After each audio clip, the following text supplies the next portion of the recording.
A ver, los que estén a favor de cargarse al director, que levanten la mano.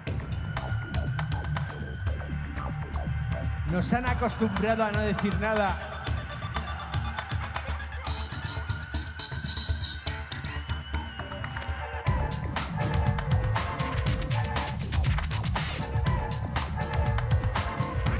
A ver, Irún, ya se cansaron.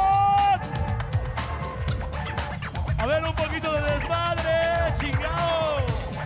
¡Vámonos!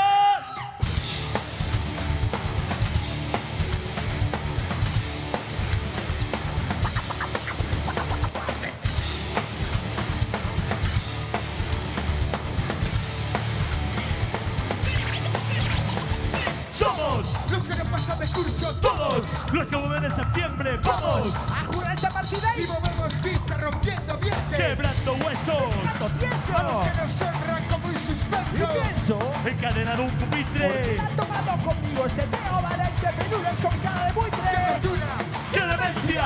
Aguantar ese proceso de incongruencia. ¡Gran gurú! de los defensores. ¡Cocina de cuarto de profesores! Pero pasa. ¡Que ya estamos cansados! Demasiados años aquí enterrados. ¡Rebelión silenciosa del alumnado! ¡No comenten! ¡No les hables! Será imparable, Aqua. El secreto es la apartada. ¡Silencio! No digas nada.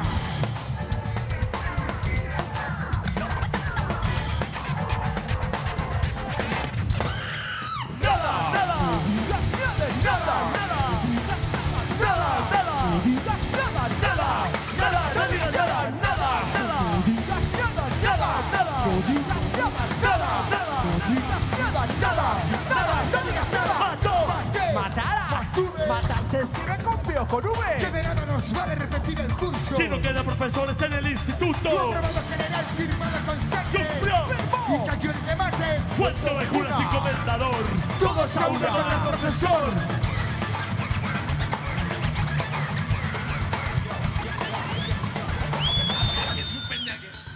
Unidos seremos ¡Un arma invencible cortando cabezas! ¡Queremos decirle! ¡Zapata, neta, zapata en tu gente! ¡Será mucho más agradable su muerte! ¡No digas porque hemos tenido que hacerlo! ¡No digas! ¡A quién rebanaste el cerebro! En este instituto ya nadie pregunta por qué los